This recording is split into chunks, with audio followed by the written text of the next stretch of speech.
What is up, everybody? Welcome back to another edition of the NBA Hardwood Show, talking Saturday 7-game NBA slate. I'm host today, of course, Draftcheat, joined today by Andrew Peterson, AP, and Mr. BobbyGomes. What's going on, AP?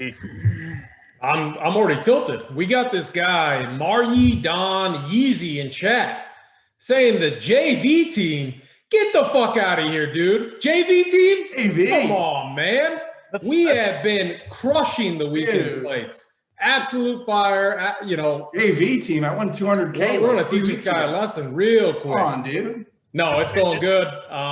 We got a fun slate tonight. So I got a JV team shit. Yeah, we can't do that. Gomes knows what's up. Yeah, this is the beer crew. Let's go, baby. Oh yeah. We all got our drinks in hand here Saturday afternoon here in Denver.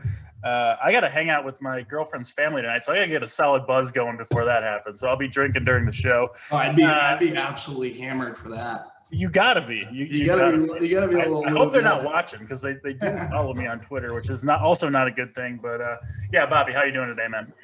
Doing well. Just coming back from out with my dad. Got lunch and now sitting down for the show, ready to sit down with you guys. I know AP got a little party over there later on tonight where he's at in Nebraska. How's that going to go, AP?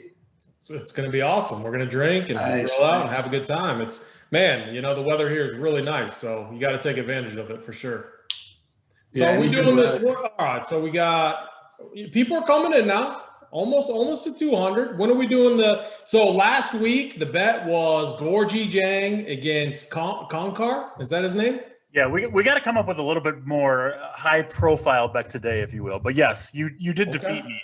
Yeah, the Memphis Scrubs, you came out on top on that one. I think going into halftime, they were like both stuck on like 4 fantasy points. But Gorgie had the nice second half to pull it out. So I will be shotgunning on air today a delicious. You can see it here. It's kind of. Oh, you love to see it, DC. You better take that down, DC. Bud Light Seltzer. I'm trying to warm it up so it goes down a little easier. I got my car key. We will be shotgunning this thing on air at some point. We'll book another bet for, I guess, not next Saturday's show because we got the NBA All-Star break coming up, I think, on Friday. But yeah, we'll be throwing down. I haven't shotgunned a beer in a while, and I don't know actually if I've ever shotgunned a seltzer before. So, it's smooth. It's gonna go down smooth. First time for everything. I hope it might be a little bit heavily carbonated, but we'll be good. We'll get it down. Just like throwing it back to college days, and we'll be shotgunning that later at some point. I'm not sure when. You'll have to stick around to see that. But yeah, let's get into the slate. Before we do, as always, guys, please hit that like, hit that subscribe. We got to get those likes up for the people so we can keep bringing you these shows each and every day. 7-game slate, as we mentioned, so we better hop into it. Kind of interesting in that there is just a couple of early games, Cleveland and Philadelphia, Minnesota, Washington.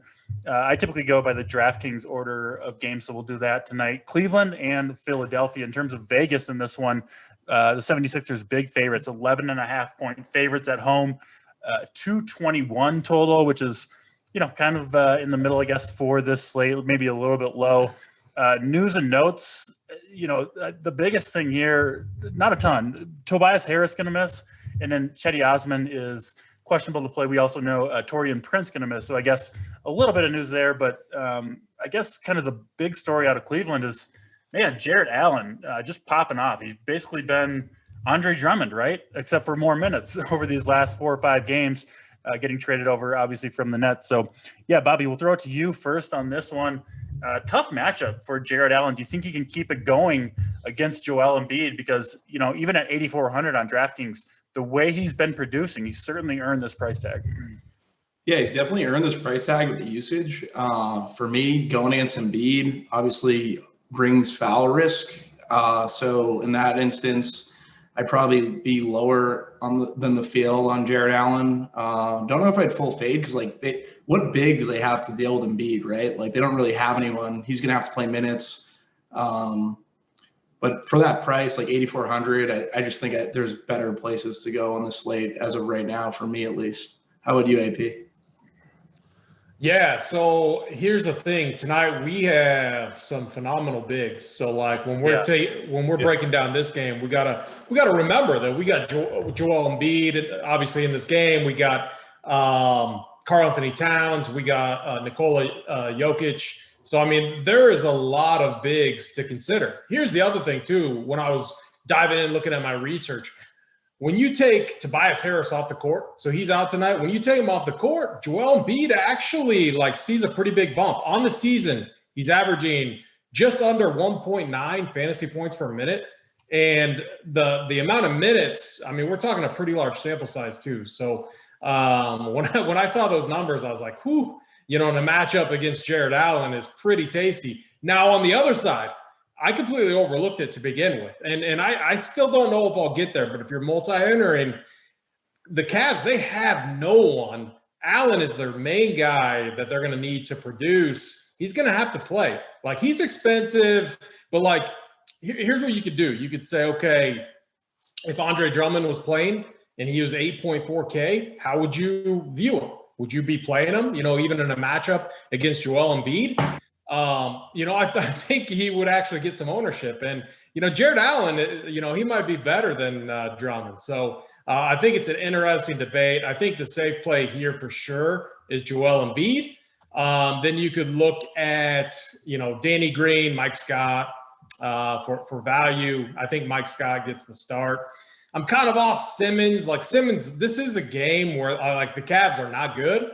And so this is a game where the Cavs could make Ben Simmons look good offensively. Sure. So, you know, Simmons could definitely get to the rim. So he's kind of intriguing. But, you know, if you want to play the game script of Philly blowing them out, I like Shake Milton off the bench, 4.2K.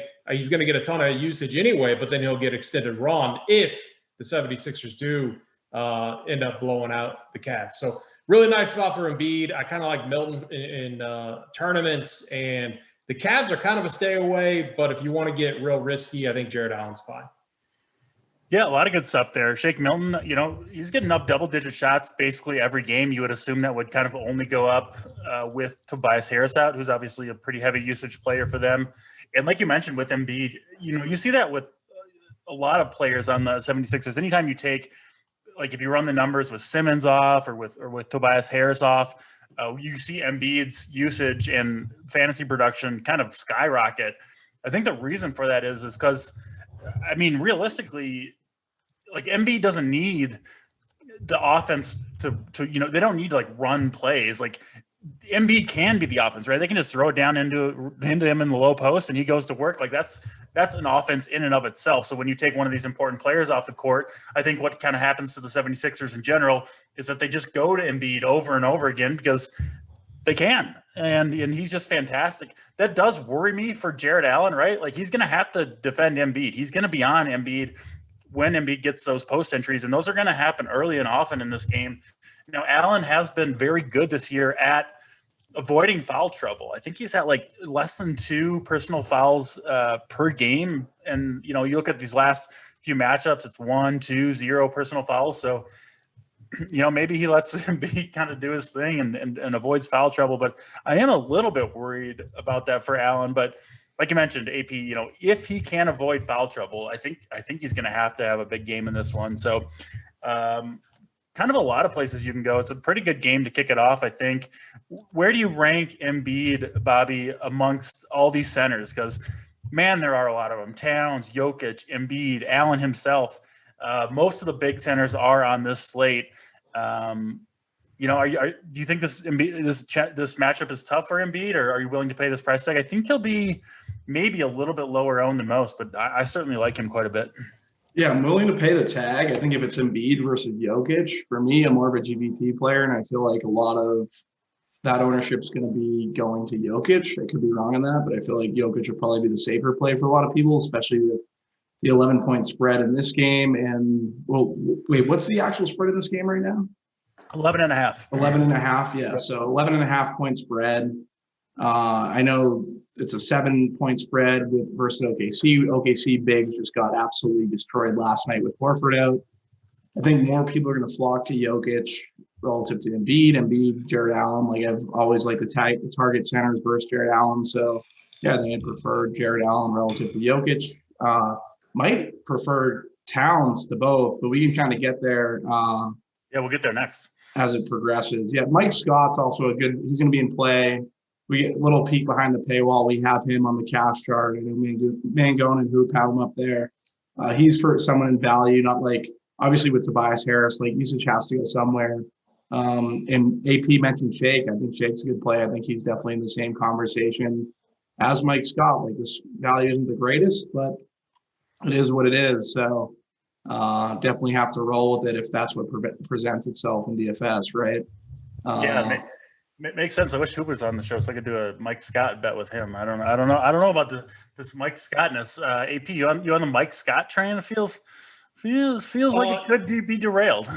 Here's the problem with Scott is I kind of hope he starts. I mean, he's fine if you want just a min price punt. I think there's going to be better values in this slate, but he will get ownership if he starts. And here's the thing: all the usage is going to Embiid, it's going to Simmons, and so like Mike Scott's going to stand there. He's going to stand there on the perimeter, and you're going to need him to hit his 4 to 6 3-point shots. You'll be sweating those shots from the corner three. I do like Mike Scott, but I think it's a stay away. Hopefully he gets a start because you could jam him into he's 3K, but that was more my argument. Was like he's just in play for cash, right? Like I don't think the value is the greatest, but he's definitely if it's the last guy in, you're removing that Tobias Harris usage. So yeah, it's not the greatest play, but. Yeah, I don't know. I'm not too like this value's not like anything I'm head over heels for. So I was just throwing it in there. I would much prefer to play Shake Milton for 4,200 than Mike Scott for 3K myself. At least you've got some upside there. So we'll move on from this game. I think the stars certainly are in play. We didn't really mention anyone else on Cleveland besides Jared Allen. The guards Sexton and Garland I think are okay, but 7,500 for Sexton, just a little much. I mean, I don't know how much meat on the bone there for either of these guys. Garland down at 6,600.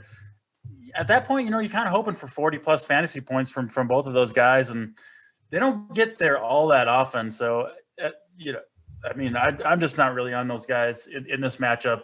Good defense, obviously, from Philly. So that's the way I'm kind of viewing Cleveland is kind of Jared Allen or bust. And then Philadelphia, I do think there are some more plays available, especially with Tobias Harris out. Let's go to Minnesota and Washington next. This one expected to be very high scoring. I think the highest total on the slate or very close to it. If it's not 237.5 between the T-Wolves and the Wizards. Wizards are 4-point favorites at home here. News and notes from this one, waiting on Davis Bertans from the Wizards. He's questionable to play. And then the big news for the Wolves, Malik Beasley, who I guess not the biggest name in the world, but I mean, he does play 35 to 40 minutes most nights for the Wolves. Pretty high volume shooter. He's going to be out, suspended 12 games for some off the court stuff that happened over the offseason. The Wolves, kind of a lot of moving pieces here. They just fired their coach a couple of games ago, so things have changed. Karl Anthony Towns has been a little bit more involved since that happened. I think he's certainly in the conversation for top center on a night where there are a lot of good ones. AP, Washington, Minnesota. This is, I think, going to be a game that people target heavily, and at least from where I stand, for pretty good reason. Yeah, the one risk, so I think the Wolves, just by looking and dissecting kind of the rotations, I think they're feeling out who they want to play and rotate around Karl Anthony Towns. Towns is like trying to figure that out, I think. Yeah, Towns was in line for heavy minutes, but he fouled out last game. Got in foul. He was in foul trouble early. Yeah, yep. Yeah, I would assume the Towns play maybe has 36-minute upside tonight. We haven't seen that all year though. At least. No, I think for sure. For sure. Yep. The other thing is, okay, what are the Wolves going to do? Ricky Rubio and Jordan McLaughlin are kind of not really splitting minutes, but like Rubio is going to get like 26 to 28. McLaughlin's going to get 20 to 24. Yep. I'm off Rubio. I'd rather like punt and take McLaughlin, who's looked actually pretty good when he's been on the court. I think Jalen Noel might get the start, but if Jarrett Culver is available too. He was a coach, did not play last game, which was weird because they said he was going to be available to play. Sure. Maybe they were just waiting till Beasley, who is out with like gun charges and stuff. It's a crazy story. You should go look it up. No, I've read it. Yeah. Noel's fine if he gets a start. He's 3.2K. Or Jarrett Culver could be that guy too. There's a lot of unknowns though with Culver since he did not play last game. But the one thing we do know too is Anthony Edwards is going to play. He's going to play a bunch of minutes, and he's going to chuck when he's in there. And he's going against a team that, man, they have very little resistance in the paint anywhere, on defense. So Anthony Edwards, I think, is a really, really strong play. I think Towns is in play. But here's the problem is, man, he's 200 cheaper than Embiid. So, and then, we got Jokic too. We got Harden. We got Luka. We got a lot of tough decisions to make. I lean the cheap values here, and maybe we spend up elsewhere is my lean at this moment. I don't want to say I'm fading Towns at all. I have him ranked very high, but I do think there are some better spend ups given the uncertainty around this Wolves team. But, man, Towns could definitely break a slate. I mean, all of these studs could break a slate tonight. So, but my favorite cheapies for sure, Noel if he starts. If we get more news about Jarrett Culver, I'm going to have interest in him because he's 3K. McLaughlin in tournaments, and then I have a lot of interest in Anthony Edwards on the Wolves side. And then, look, the Wizards, for me, it's pretty easy. It's Russ or Beal.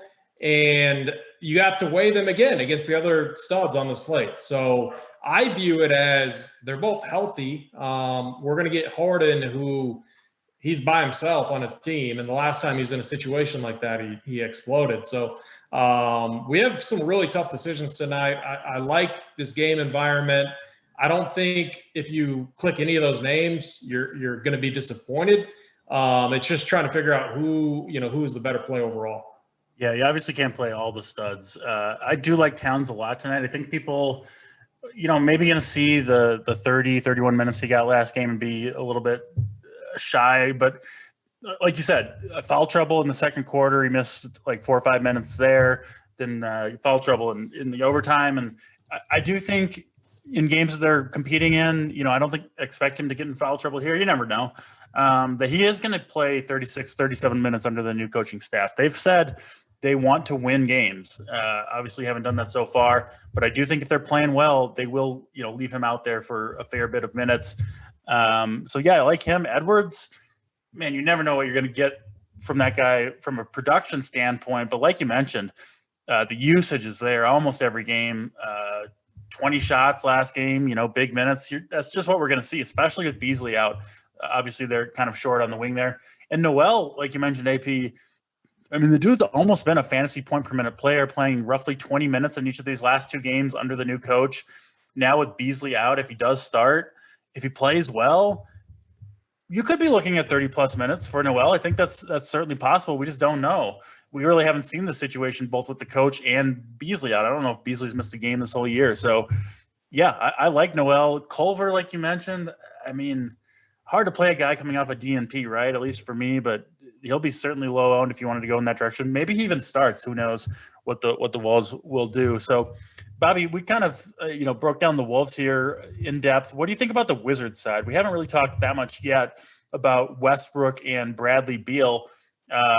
Obviously, both guys capable of huge games. The Wolves are a team that you want to target. I don't think their defense is really going to be improving anytime soon. And this coach has said, and if you look at kind of the past of where he's been an assistant, he's basically been the offensive coordinator, offensive coach at several stops in the league. His teams always play up in pace. They've said they want to do that. So you're going to see the Wolves run. And the Wizards like to do the same thing. You see that certainly reflected in that 237 total. This game should be certainly an up and down affair. I think it's one where, you want to target guys, and Westbrook, Beal, certainly both guys are in play. I kind of wish, one or the other was sitting out because it'd just be a total lock. But Bobby, what do you see between or among these Wizards guys? Yeah. So obviously with this total being what it is, Westbrook and Beal are probably going to be pretty highly owned. I think I prefer Beal to Westbrook in this situation. The thing is, like, you kind of want to, it's difficult on a 7-game slate. You talk about like the pace being paced out. This might be on a 7-game slate. Like, I don't mind playing these guys together if you're trying to game stack this game. I'm not saying that's like the way to go, but I just know it's a differentiated way to build, especially on these like shorter games. 7's kind of like the sweet spot. So you don't really have to go that route, but like I said, I prefer Beal to Westbrook. And this might be an instance where you could play them together, in my opinion, just because with the total being what it is. And like, if you're feeling like you want to stack this game, definitely playing 2 guys in a 245. What's the total again? 235 total. Sorry, 245.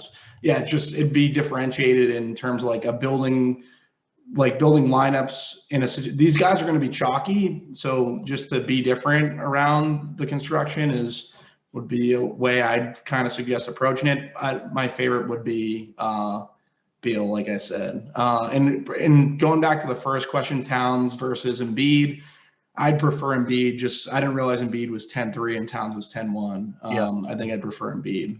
So that makes sense. I think I don't know if that'll be consensus. I really do like Towns tonight, but again, it's hard to fit all those guys. And I think between Embiid and Towns, if you're projecting this out, you're looking at a couple points difference. So pretty tough. You can kind of pick your favorite there. I lean Towns, but have no problem with it. Is this the bet? I'll take Embiid versus Towns. Let's do it. The new bet. All right, let's do it. Let's lock it up. Towns versus Embiid. Lock it up. Carl Towns. You're going to be shotgunning another seltzer next week. Yeah, we might be shotgunning another seltzer a couple weeks from now. That's all right. Always happy to cheer on the big cat. Love it. So we'll book that one. We can probably move on from this game. I mean, I'm on Beal over Westbrook as well. Nice. But I do think both guys are good plays. Beal a little bit cheaper. I just trust him a little bit more. Certainly, he's going to get his opportunities against the Wolves. No question about that. Let's move on to the 8 p.m. games. I think there are 4 or 5 of them. Indiana and New York. The first one we'll talk about. News and notes here. Elfrid Payton going to miss another game. So we'll see. Quickly had a pretty big performance last time out. And then Brogdon is questionable. Malcolm Brogdon questionable for the Indiana Pacers. 218 total in this one. And the Knicks favored by 1 point. Kind of makes me think that Brogdon might sit, given that the Knicks are favored in this one. But, the Knicks have played pretty well in general anyway. We'll start with you, AP, Knicks and Pacers. What are you seeing here? Yeah, more news. I was kind of off of this game because DraftKings keeps pricing up the Pacer studs, and it makes it easy fades. I'm not playing. Sure. I'm not paying 10-6 for Sabonis. On the slate, it is, even if Brogdon's out, I'm not going to pay that for him. But TJ McConnell becomes interesting if Brogdon were to sit. The other guy I'd have a ton of interest in is Aaron Holiday. He's actually sneakily playing a lot better. Like, if you pull his box scores up, I mean, man, like, he's got some nice games out there. So he would get a big bump. He's only 3-1 on DraftKings. Miles Turner is another guy who gets a bump. I'm putting a very high priority on that center spot tonight. So it's like, do I really want to waste a center spot on Miles Turner against this Knicks team that has some size? I don't know. So for me, we wait and sit for the news. If Brogdon is in, I'm off of that side of this game. On the Knicks side, same situation as last time. Elfrid Payton is doubtful, which bumps up Derrick Rose. He's going to get the start. He's 5'3" in a tougher matchup. I don't think he's as much of a lock as he was the time before. Quickly and Alec Burks are going to enter into the rotation as well. All of those guys are priced up. It's not the same situation as it was before. I do think Rose is a fine play. I'm still prioritizing getting as many of these studs into my lineup as I can. So for me, if I can find a punt that maybe, like, my punt gets me 25, and now I'm competing against Rose, who, I don't know, he probably caps out at 30. I'm in a good spot if I can find that pump that can give me that number that allows me to get these studs on this slate. So that's definitely the route I'm going. Got to wait on the news with this game. Yeah, for sure. It's gonna change a lot. We did see the Knicks they blew out the Kings a little bit, dropped 141 on them. So we did see some lower minutes for guys like Rose, Randall than I think we would have otherwise. Which is, I guess, a little bit of an interesting note there. Bobby, Malcolm Brogdon, hopefully we get this news before lock. Again, not sure about that because it does start 1 hour later than the lock in general. But of course, we'll get it before the game. Bobby, let's just assume for now Malcolm Brogdon sits. How does that affect how you're approaching Indiana? Do you see any kind of must plays from the Pacers side if Brogdon does sit? Is it worth kind of saving a roster spot or roster spots for any of these guys? Yeah, for me, like, honestly, it would be TJ McConnell, but he's 5'6". Like, I don't know if I want to go there. One of the Holidays, I wouldn't, like, maybe Justin Holiday, I think, would get the biggest bump, actually. And Sabonis is at 10-6 too. Like, I don't want to play 10, even with like the usage increase. I don't want to pay 10-6 for Sabonis with all these good centers on the slate. So, do you have any feelings around that, AP? I had someone come and bug me. My wife was wondering if we had enough booze for the night, and I said no. So she's going to get some. Listen. What was the question? You gotta ask. The answer is no. Yeah, the answer is always no. There's only one answer. Sabonis, was it too expensive? Yeah, he's too expensive. We fade him and move on. I think so too. I'm interested in going back to Randall here. I think I like that call. Yeah, if he would have got a few more minutes.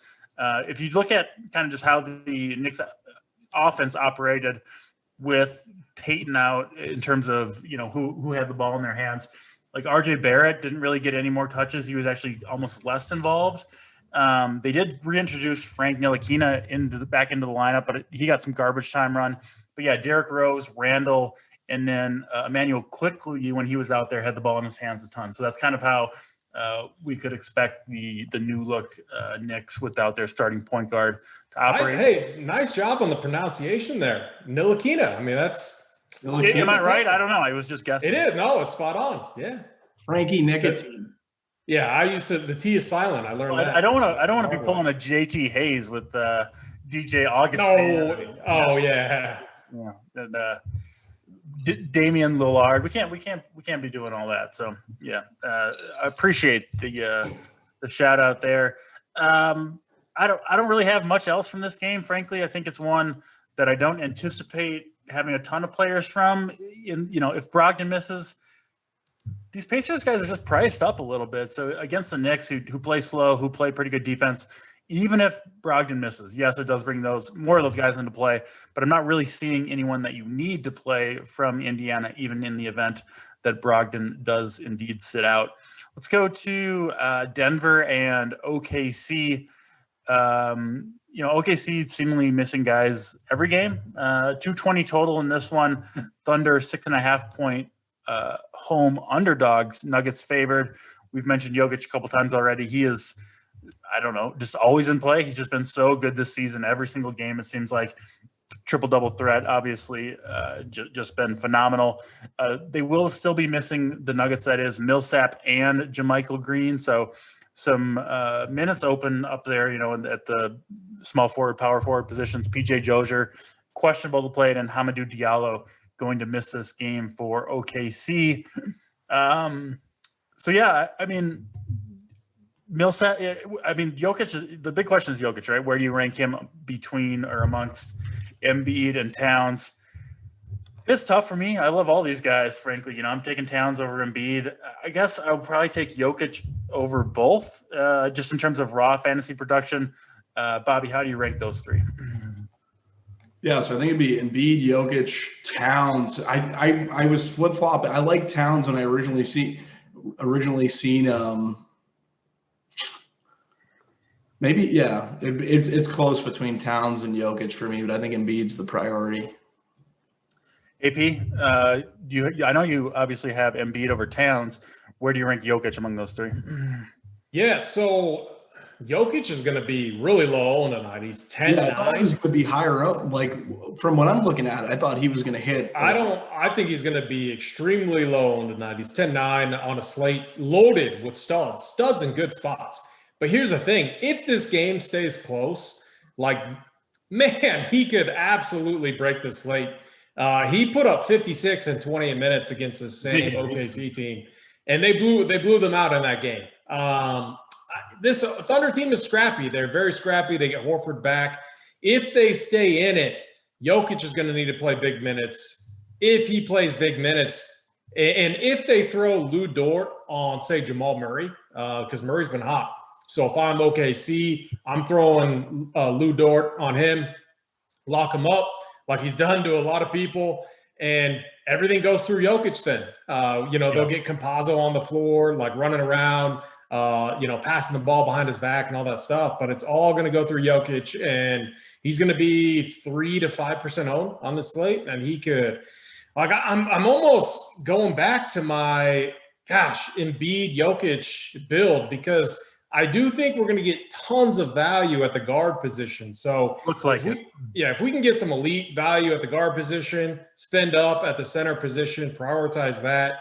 Hopefully it all, goes the way that we see it's going to go. And that's, I think, maybe how we take down tournaments tonight. But I do have a ton of interest in Jokic. I think the only risk here is if the Nuggets blow him out, I don't or if Murray gets hot. That's the only thing that's limited his upside lately. So if we think the Thunder can slow down Jamal Murray, then it's the Jokic show, and he's going to smash. So I think he's a phenomenal play. I think if you're multi-entering, definitely get a piece of him, and definitely pair him with like an Embiid or Cat or one of these other elite centers.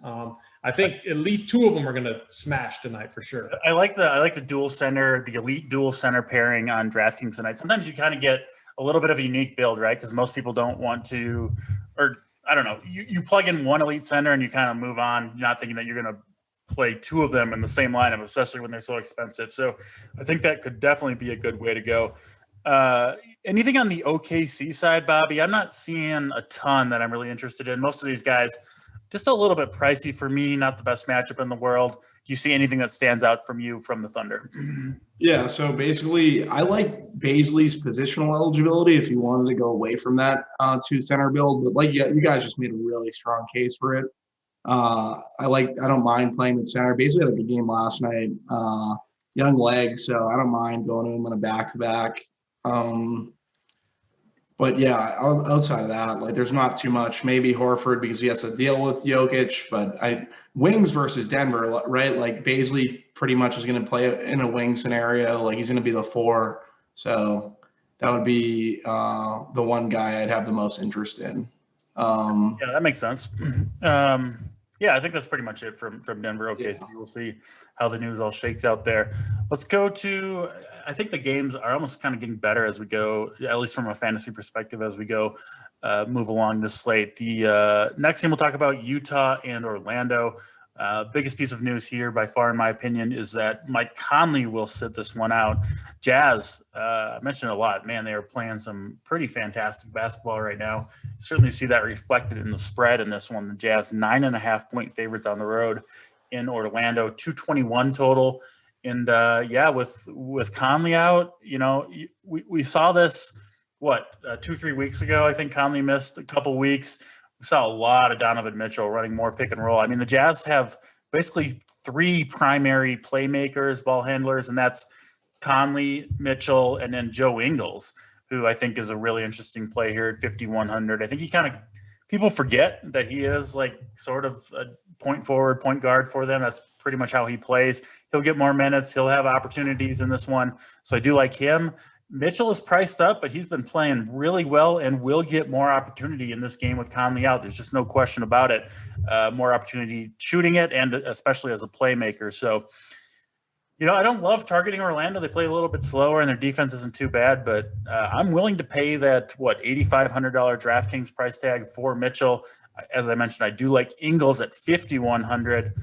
Can always play Gobert. I'm mostly looking at the Jazz side of this one. AP, how are you kind of addressing Utah and Orlando? And I'll prepare my bet to pay off my bet during this little spiel. So I got to open up this Bud Light Seltzer, get ready for the shotgun, and I'll let you two talk about Utah and Orlando. Let's go. Yeah, I hate this game. And I'm glad Conley's out because I think it's going to move ownership onto some of these Jazz pieces. And look, it's Ingles is going to get ownership. Okay, I will say Ingles on FanDuel is fine. He's like 4,500. So I mean, that's just too cheap. Or maybe he's 4,200. I forget, but I don't I can't spend 8,500 for Donovan Mitchell. I know he takes a ton of shots, but we have so many nice plays. If I'm playing Mitchell, it means I'm fading one of these other really good plays in better game environments, and I just don't want to do that. I'm not playing Gobert. And, Clarkson I think is fine, but still, here's what I'm doing. If I can find a value piece that maybe hangs 25, and I'm okay with Clarkson putting up 33 to 35. If that allows me, wait, did you already shotgun it? Yeah. Oh, I thought we were all going to watch or something. Yeah, man. You got to do another one. You got to do another one. You gotta do another one. Oh man. So for me, I think Clarkson's fine, but I think all this is going to do is bump up his ownership. So I'm going to use this as an opportunity to be underweight if I can find the other value pieces that I'm looking for that will allow me to get maybe 3 studs into my lineup. Tough task. It may not be possible, but that's when I'm, after the show, when I'm dialing in my main build, which my core will come from, that's what I'm going to be doing. So I'm under on this game. I do like Clarkson. I do like Ingles on FanDuel. Royce O'Neal plays a ton of minutes, but doesn't do much. I don't think I'm going to play him. Bogdanovich is fine. He's 5K. I don't know. I want to be underweight on this game. I just think it's going to be, I see it going under the total. I just see it going way, way under. So I don't know. What about you guys?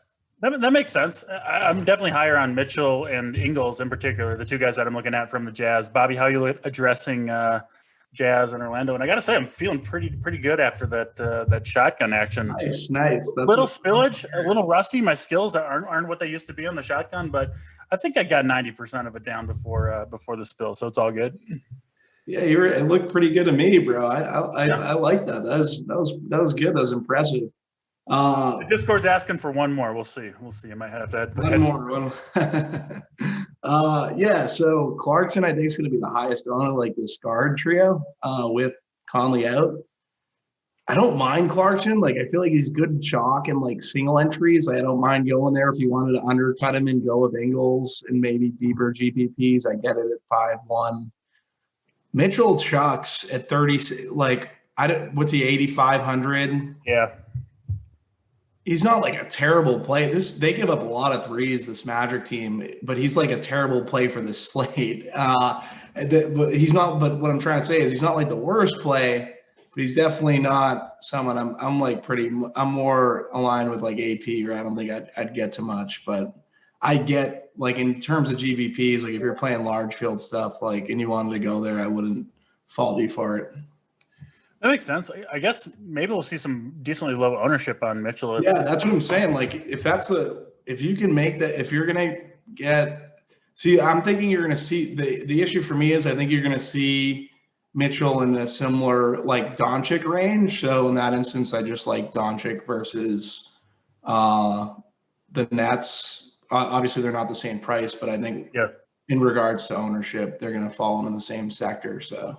Yeah, that all makes sense. I do think you can fade this game certainly with the low total if you want to. Yeah. Obviously, I'm a little bit higher on Mitchell and Ingles than you guys are, and then Clarkson too. I think is in play. So I do like the Jazz side a little bit. I get the wanting to fade it. I could see certainly that working out. You could get a blowout here. Obviously, the Jazz are a much better team than Orlando, but yeah. Let's move on to the next game on the slate. That is New Orleans and San Antonio. Second to last game here. We do have pretty significant news from this one. The Spurs, what they missed, I think almost 10 days with COVID stuff and then the weather in Texas.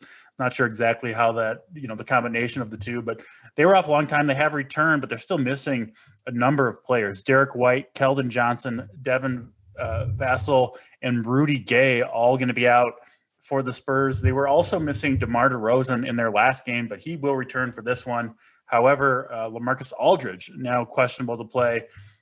So a lot of moving pieces for the Spurs. There should be some pretty good minutes to go around here. New Orleans side, pretty much kind of as they've been, as expected, except for JJ Redick going to miss out maybe a few more minutes for Josh Hart off the bench, but Redick not really playing much in general anyway. AP, Spurs, always kind of difficult to trust. They become a little bit more easy to trust when they've got so many guys out, right? Because they got to play somebody. But like even last game, I think it was last game, we saw Popovich start a player that none of us had really even ever heard of before. So you never know exactly what the Spurs are going to do. How you're dealing with New Orleans and San Antonio Spurs. AP, pretty nice 234 total in this one. Yeah, he started Luka, and not the good Luka either. So no relation at all, and definitely not any relation on the basketball court. Man, so like combo guards have been torching the Pelicans. We see it, time and time again. Dante DiVincenzo just smashed against them last game. So like DeJounte Murray, I think is fine. If you want a cheaper Jordan Clarkson, you can play Patty Mills off the bench here. He's 4,700 on DraftKings. I don't mind him. Lonnie Walker is a good value. Even with DeRozan playing, I think he's fine. Trey Lyles is going to get minutes. I'm not playing Pirtle against Zion and Steven Adams. That's a tough matchup. You can't go there. Man, Zion, on the other hand, he's been cooking lately, and no one's playing him. I decided to play him against the Bucks, and he did very good for me. Put up 54, 55. He had a nice game, and he's been very aggressive. But the thing we got to remember with this game is the Pelicans are one of the rare teams out there that's very healthy, and so they have a lot of mouths to feed. So that's always going to be a risk. But I do like Lonzo. I do like Zion. Ingram is a guy that's just been really tilting. I'm never playing Eric Bledsoe. And Steven Adams, I'm not playing him either. I do have interest in Lonnie Walker. I think he's a very safe value. Like if you don't know where you're going value-wise on the slate, sure, you could click Lonnie Walker, and I feel pretty good about that. DeJounte Murray is like, man, he's in that range where he's going to be very low now. DeRozan is back in, which kind of hurts his upside because he's not going to chuck as much. But the price here is nice. The Pelicans have been playing faster, and they haven't been playing as much defense. So interesting spot. It's going to come down to roster construction for me. And I might be looking towards the values here, the Lonnie Walker, the Patty Mills type of plays, or Trey Lyles as well. So it's kind of where I'm at. Yeah, I got the same approach. I mean, we're going to talk about Brooklyn here as the last game of the night in a moment, but there are just so many studs that I want to play tonight that for some of these other games where there's not, the super high upside guys, the super expensive dudes, I'm kind of looking for value wherever I can find it. So, yeah, I'm with you. Bobby, thoughts on this Spurs game here? Yeah, so I don't mind going to like DeJounte or DeMar. I think DeMar might be pretty chalky or just like showing up in some optimals. I'm sure, yeah. Yep. Obviously the Pelicans have been hit, like AP said, versus combo guards. But then, just funneling towards the value, Murray. Not Murray, sorry, Lonnie Walker, and then who's the older Patty Mills? Yeah, so I think those guys are in play. I wish these bigs were cheaper. They need to use like Podol, and I hate to say it, Aldridge for like just to deal with Zion, Brandon Ingram. Like they have size, the Pelicans, so but they're just they're priced out. I can't play those guys, especially with what we have at center. But if they're down at like 5K or high fours, which I think you could make a case for Aldridge being priced there for his performance this season, then I would have went in that direction or thought about it in MME for that matter. But it would just be Zion and then either DeMar or DeJounte. I think DeJounte is an interesting tournament play, obviously, with the issues that the Pelicans have had guarding combo guards. So, yeah. Yeah, I like it. Zion. I feel like I just reiterated everything AP said. So that's all good, man. I think, we were kind of clowning on Zion for a while for just lack of upside, but we've seen it a few times over these last, couple weeks. So, yeah, 8,900. I'm not going there, but I do like that call, AP. And then DeRozan, I think maybe a decent kind of fade here, honestly. I think we fade him, guys. Here's why. Not to cut you off, DC, but no, you're good. Go ahead. I feel like I got a good read on this situation. I just don't trust him. I mean, I should caution myself because it's pop. We never know. But when DeRozan was putting up big numbers, they were playing in like max minutes. And so one thing was DeJounte Murray only saw 31. I believe he might have led the team in minutes. Lonnie Walker did. So I don't think they're going to push DeRozan like over 35 minutes. I think he might be in the 31 to 34 range. And when he was crushing, he was getting like 37 to 38, 39 minutes. They're giving him heavy minutes. And I don't think he's going to get that full allotment of minutes that we're used to seeing. Yeah. So DeRozan, I think it's worth mentioning. He missed the last game for personal reasons. His father passed away kind of during this period that the Spurs were not playing basketball. So he was still dealing with all that. I just from I think he posted on Twitter or Instagram, obviously his father was a super influential person in his life. And I would assume that DeRozan, it kind of sucks to say it, but I would assume he was doing almost no basketball activity during that time, dealing with all that. So yeah, who knows with the minutes, but I think, the most likely thing is I think his minutes could be limited, if you want to play the narrative straight that he's coming back from that. I mean, maybe, we don't know, but I think that's my best guess, is that the minutes will be a little bit limited based on the situation that he's going through, and also how the Spurs and Popovich kind of dealt with the return of their team after missing all those games. We just didn't see, we saw spread out minutes for pretty much everybody. So we'll see what they do with DeRozan, but I think maybe a decent fade. We all kind of anticipate perhaps heavy ownership on him, given all the players out for the Spurs. It would obviously make a ton of sense just for the human aspect of it. So yeah, I mean, that's just where I'm at. We got to talk about everything and, how we're seeing these games. Let's go to the last game of the night. That's Dallas and Brooklyn. No need to bury the lead here. We're going to see James Harden probably doing his thing, right? Kyrie Irving going to miss this game. Kevin Durant going to miss this game.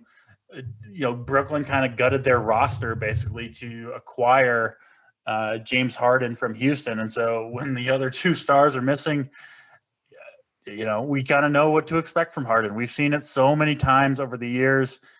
Coming off a little bit of a down game against Orlando, blowout game there, but I don't know. I mean, what's his projection here? I would say 65 DraftKings points, something like that. I mean, I wouldn't be surprised if he got much higher, if he went way higher than that. For me, he is going to be super popular, almost a must play for me. The matchup against Dallas, I don't really even care what it is. I think Harden's probably going to go off here. AP, you see it any differently than me with James Harden in this one? Yeah, the only thing that I could see arguing against them is at times this Mavs team, they show up on defense or they slow the pace down, and which could be the case tonight. Yeah, the pace and matchup aren't that good. They just aren't. I just don't think Mavs pace cost me $125K the other night. Yeah, so I mean that's if you want to argue against it, but in that Luka game breaker, in that Luka overtime, he beat Boston with the overtime three. I needed overtime and 6 points. That's the worst when you need overtime and someone makes a buzzer beater. I was the only one with Luka in the 3K. Ugly. It was not a tough scene. It was a very tough scene. I'm sorry. Disgusting.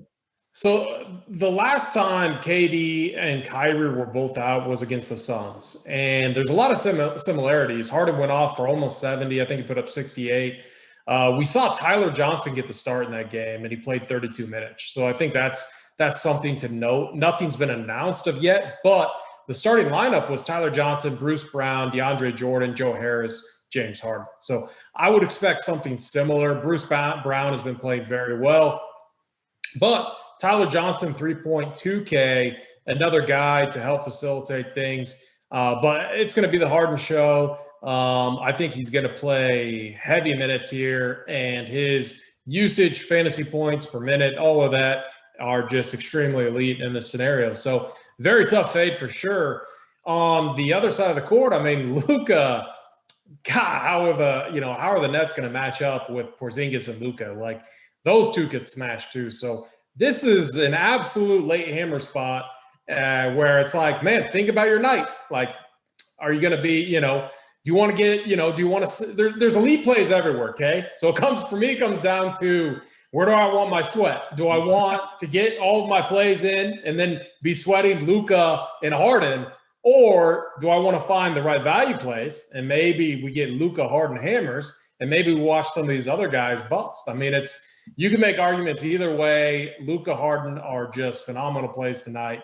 And I wouldn't overlook Porzingis. Porzingis, like, man, this Nets lineup, outside of DeAndre Jordan, everyone's what, 6'6" or under? I mean, Porzingis, if he plays, which I think he might be so questionable, but he's going to have free looks at the bucket all night. So he's probable. I think Porzingis will be in there in this one. I mean, for me, Harden, 11K on DraftKings, Luka at 10.8.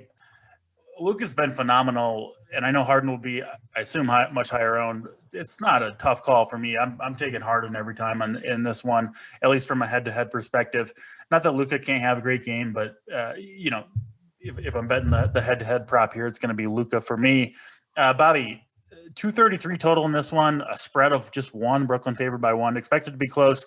Certainly, if you want that Luka, Harden game stack, you're going to have to pay for it. But, you could get, 140 combined points from these two. Certainly possible. You'll have to find a lot of value, but I think we've got a lot of value tonight. So it's in play. Bobby, how are you seeing Dallas and Brooklyn here? Yeah, I love Luka. Kind of pot committed after the other night. Been on him these last couple games. Definitely going to play him tonight. We've just been attacking Brooklyn, right? I know their defense has been better, but AP hit the nail on the head. Like, they don't have anyone to deal with Luka.